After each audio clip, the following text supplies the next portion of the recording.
Today I'm going to tell you a rather strange story. It will be about the War of 1812. Only today, we will analyze the situation on the American continent. The War of 1812 in America, at first glance, almost does not overlap with the events in Russia. Our main battles theoretically took place with the great army of Napoleon. In America, the British were already the aggressor. The invaders seem to be different, but the results are very similar. In Russia and in America, after the occupation of 1812, an equally sugary story was written, the meaning of which was reduced to one simple thought: the external aggressor was broken on his head, and the victorious people, both American and Russian, were celebrating their independence. All of this, of course, looks very elegant. Russia defeated Napoleon, America the English host, and it became an independent country. But here's the weird thing: both in Russia and in America, the occupiers are burning important cities. In Russia, to Moscow; in America, Washington. Both in Russia and in America, the occupiers do not linger in these cities. Napoleon voluntarily left Moscow. The British voluntarily left Washington. That is, they captured, burned, and went somewhere. It looks quite illogical, especially when these stories are duplicated on two different continents. The North American states defeated the British. Russia defeated Napoleon. But here's the weird thing: the national anthem is the main attribute of an independent state. Naturally, the countries that have gained independence will choose a special independent anthem. So did the United States and Russia. The United States began to use the anthem of the British Empire. The Russian Empire also did not think long, and also took the music of the anthem of the British Empire. The continents are different, the winning countries are also different, but for some reason they have the same anthem. Both Russians and Americans at the beginning of the 19th century stretched out to the same tune, to the same national anthem. The anthem of the British Empire.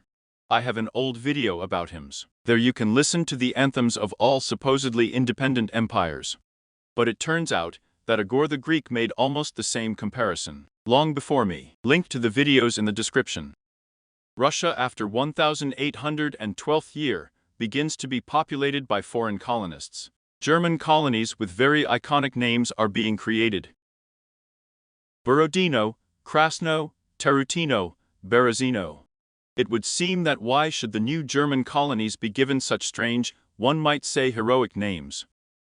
After all, these names are closely related to the War of 1812, in which, according to specially trained people, the Russian people won. It's illogical somehow. The Russians won, and the new German colonists used the name Borodino, as if it was the Germans who won the War of 1812.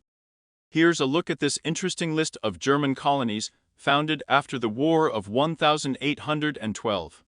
This could be logically explained if German colonists founded the Borodino colony in the Mosheist district.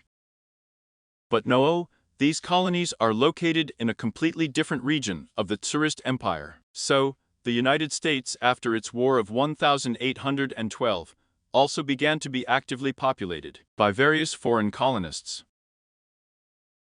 The active development and settlement of North America began only in the 19th century. Until the 19th century, the history of North America completely coincides with the history of the Russian lands, on one very important point, namely the absence of a real history of these lands as such. Simply put, the whole history of Russia and North America was invented by the colonialists only in the 19th century. And what actually happened on these lands before the 19th century, we can only guess. But there are things you don't have to guess about. For example, religion. The Christian faith was brought to the American continent only after the War of 1812. And so that we do not forget about it, this information began to be printed on the most common information carrier at that time, an American 2-cent coin. It was in 1864th year that the inscription "We believe in God" appeared on this coin. In Moscow, around the same time, the construction of the Cathedral of Christ the Savior begins. The Cathedral of Christ the Savior was erected in honor of the victory in the War of 1812 year. Specially trained people tell us that the temple was completely built and consecrated in 1883 year. Of course, this may be true, but I doubt it. After all, in the photos of 1908 year, the exterior decoration of the temple has not yet been completed. But it's not really that important. In this story, the very fact is important that it was in the second half of the 19th century that faith in God was popularized in America with the help of inscriptions on coins, and in Russia with the help of a huge new temple. And here's what's important to clarify. If the War of 1812 in Europe ended on December 25, 1812, the war in America in 1815, then why did the inscription on the dollar, "Believe in God," appear only in 1864? This is a very important point. The beginning of the conquest of the central Russian upland began on the 24th of June, 1812 year. Of the North American continent, on the 18th of June, 1812. We see almost complete synchronicity of the beginning of the operation. The continents are different, the occupiers too, but the military operation began on different continents with a difference of 1 week. And it's almost perfect synchronization, given the lack of telegraph. So, the World War began in 1812. But not in 1813, not in 1815, it did not end. The fighting in Russia and in America continued until 1865 year. In America, the incomprehensible civil war between the North and the South has just ended. This event seems to be well covered. In photos, hundreds of pictures of this war have been preserved. So, there seem to be a lot of pictures, but what is strange is that all these pictures depict Northerners. When you look at the archives of these photos, you are simply amazed why only one of the warring armies is recorded. There is a clear belief that the Northerners fought with some kind of phantom enemy, who simply did not like to be photographed. So, in Russia, in 1856 year, the Crimean War ended. It seems to be described reliably. Well, that's what's strange. During excavations in the Crimea, buttons and shoulder blades of the sample of 1812 are found. It is as if Napoleon's great army did not turn back after Moscow, but continued its victorious march to the Crimea.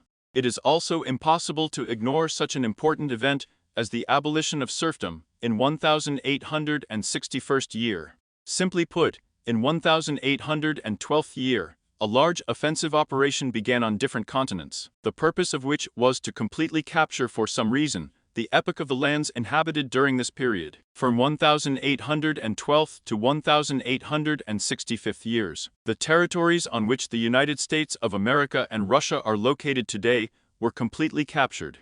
Of course, it cannot be said that the goal of the invaders was the destruction of the indigenous population. In this operation, the locals tried not to kill for nothing. After all, this was not a war of annihilation. Everything is more prosaic here. It's just business. New territories are new resources. New resources are new territories in the future. But someone has to extract resources, cultivate fields, extract or in mines, pull barges with goods. Therefore, the invaders did not just kill the Aborigines. The Aborigines were fed and given a non-dusty job in Burlatsky artels and mines. However, it was not always possible to save the lives of the Aborigines. For example, there was a catastrophic shortage of local slaves in the new North American states. And that's why colonists from Europe were actively recruited there. Not everyone came voluntarily, so white slavery flourished. White slaves from Ireland, teenagers from Europe, whose fate was sometimes worse than black slaves. The history of the development of North America is even more complicated than the history of Russia. If there was still a population in Russia, then for some reason the American lands were empty. Of course, specially trained people will tell us about millions of stupid Indians who only knew how to ride across the prairies with tomahawks, take scalps from unfortunate whites, and smoke pipes like this. These stories are certainly interesting, especially the moment with the tubes. If a Chinese holds such a pipe, then he is an opium smoker. If an Indian, then this is the pipe of peace. So, history buffs tell us that insidious Europeans exterminated millions of Indians living on these lands in various insidious ways. Then plague blankets will be presented, then instead of tobacco, English tea will be poured into a pipe of peace. It's certainly interesting to hear about it, but these stories are completely illogical. Why would the conquerors of new lands destroy free slaves? Moreover, after the destruction of the locals, they had to import expensive African ones. I had a video about very expensive slaves. However, I'm not sure that I didn't delete it. There's nothing supernatural about that video. There are just arithmetic calculations that show that one black slave was worth, like a small herd of cows. And it was economically unprofitable to buy slaves from Africa. So, it made no sense for the colonists to destroy the local aborigines. After all, every Indian is one working unit. And the point of seizing new territories is precisely to make a profit and get new resources. And who will extract, process, and pull these resources to the port on themselves? Of course, the local aborigines. 19th century science fiction writers Fenimore Cooper and his associates tirelessly created on the page of their novels the image of a bloodthirsty savage in feathers who tirelessly ran across the prairies, holding the thigh of a half-eaten bison in one hand, scalping a white innocent colonist with the other hand. All this is interesting to read, but these stories often contradict themselves. Take, for example, the Indians' love of the scalp. After all, this love did not arise after smoking the pipe of peace. Not at all. Scalps were not interesting to the Indians at all, up to the moment when the whites did not start paying for these scalps to the Indians. Let's leave the scalps alone for now. Let's take a better look at the population of South America. And that's what's weird. These places were colonized by the same bloodthirsty Europeans. But for some reason, the local population has not disappeared anywhere. Both Bolivia and Venezuela are home to a huge number of local aborigines who are happy to contribute their almost free labor to the world economy. So for some reason, the bloodthirsty Spanish horse-drawn squadrons did not destroy the aborigines of South America, and enlightened colonists from France and England wiped out millions of Indians of the North American continent. Which, in general, is illogical. After all, business rules all wars, and hucksters just like that will never destroy such a valuable product as a slave. The slave is above the buffalo in the hierarchy of value, because the buffalo will not be able to cultivate the field itself, will not be able to harvest and grind wheat. Yes, that there is wheat. Even a herd of buffaloes will not be able to remove a boldly stuck barge, but a dozen or two boatmen are easy. Therefore, a slave is one of the main accompanying resources of the new colonies. It is very strange that there were almost no local slaves in the new North American states. It is not at all clear why these lands were depopulated by the beginning of the 19th century. Probably many people have noticed that I constantly talk only about the beginning of the 19th century. But according to the version of specially trained people, Europeans appeared in North America already at the end of the 16th century. And by the end of the 18th century, North America had 4.5 million inhabitants of European origin. That's how it is. Only this official version is very poorly confirmed by reliable facts. Here's a look at what bright inconsistencies Igor Grek found. Let's start with New York. In 1775th year, New York occupied an area of only 1.5 square kilometers, and 25,000 people lived in it. In 1790, the area of the city has increased to as many as 7/10 of square kilometers. The number of inhabitants also grew, and amounted to 33,000 people. There doesn't seem to be anything strange about these figures. Now we just look and wonder. This is Manhattan. Look at the skyscrapers. In the year 2012, the population density of Manhattan Island, which is considered the most densely populated territory of the United States, was 27,500 people per square kilometer. Everything seems to be fine. 27,000 people on 1 square kilometer can safely live in such multi-story buildings. Now let's go back to the past. Illustration of the Great Fire in New York, 1776th year. In this picture, we do not see multi-story skyscrapers. The area of New York was 1.5 square kilometers, and 25,000 people lived in this square. That is, 16,000 people could fit in 1 square kilometer. The skyscrapers of Manhattan in the year 2012 accommodated 27,000 people. Three-story buildings 1,776th year, 16,000 people per square kilometer. In 1,790 three-story buildings were unloaded a little because the city has grown, and the population density has already reached 12,000 people per square kilometer. Along the way, specially trained people pick up a little bit about the number of us residents at the end of the 18th century, and overestimate the number of residents of the United States at times. Even on the map of the Hudson River 1776th year, the weak settlement of the surrounding territories is clearly visible, which is characteristic of the initial stage of colonization. But we have another oldest city in the United States, Albany. It was founded already in 1624th year. The city is very promising because it supplied a very valuable commodity to the world markets, beaver skins. That's the kind of star Ford draws on maps. It would seem that the oldest city in the USA should grow at a gigantic pace. After all, what could be more valuable than beaver skins? In 1790, the population of Albany was only 3,500 people. And how can this be?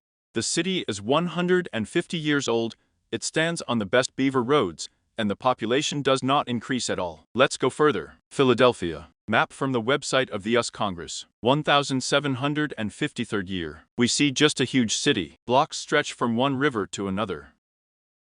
This is probably the place where tens of thousands lived. Very strange, but the map of 1777th year refutes this. This map shows that Philadelphia is just beginning to be built up.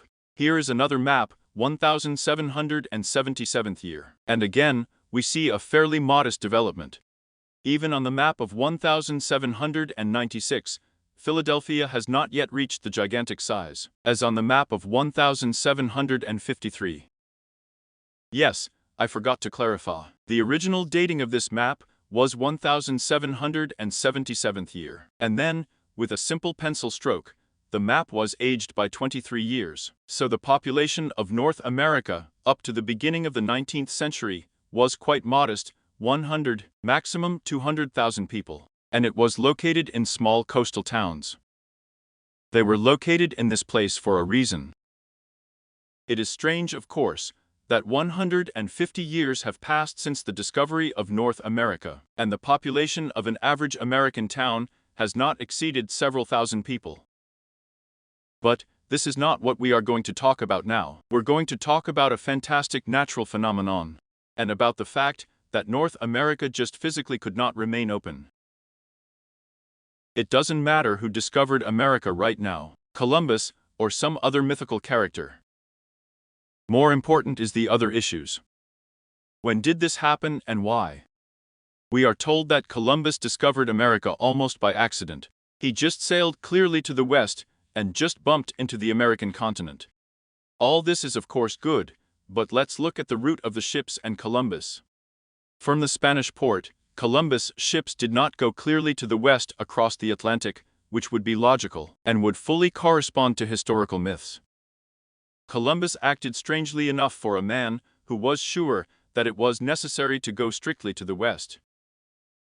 First, he went down to the Canary Islands, replenished supplies, although it is unclear why to do this, because it did not bring him any closer to the end point. In the autumn, I waited for a fair wind, and only then took a course due west. And he made all 4 trips exactly according to this scheme. This is a very strange behavior for a person who, for the first time in the history of mankind, is following this route. But all the illogicality of this act will disappear if we look at the map of currents. If you start in the fall from Africa, in the interval between the Canary Islands and the Cape Verde Islands, then the north equatorial current and a tailwind in about 30 days will drive any vessel to the islands of the Caribbean Sea. The current system in this area is so unique that it not only brings any vessel to the shores of America. Starting from the Caribbean islands, a few months after arrival, during the Gulf Stream and the west wind, any vessel will inevitably take out in the interval Portugal, Spain, Morocco. So nature has taken care of a unique water express that will not only deliver any ship to the shores of America in 30 days, but also take this ship back to Europe. So people just physically couldn't help but discover America. That is why the first settlements of colonists were organized in this area. Here the current and the tailwind picked up ships with cargo destined for Europe. So those who invented the adventures of Columbus were well aware of the currents, and therefore in their stories, Columbus did not sail immediately to the west, but went to the beginning of the Great Sea River. And that's what we get. There is a rich continent, poorly developed by Europeans. There are convenient currents that help deliver goods directly to Europe. And despite all this, the American colonies are for some reason very poorly developed. The turning point occurred only after the War of 1812. It is after this event that the United States of America goes deep into the continent. There is a persistent feeling of the appearance of some reference point exactly in 1812th year. Until 1812, North America, Russia, India and Australia are sparsely populated lands with no central authority. Isolated groups of people live in these territories in fairly small numbers.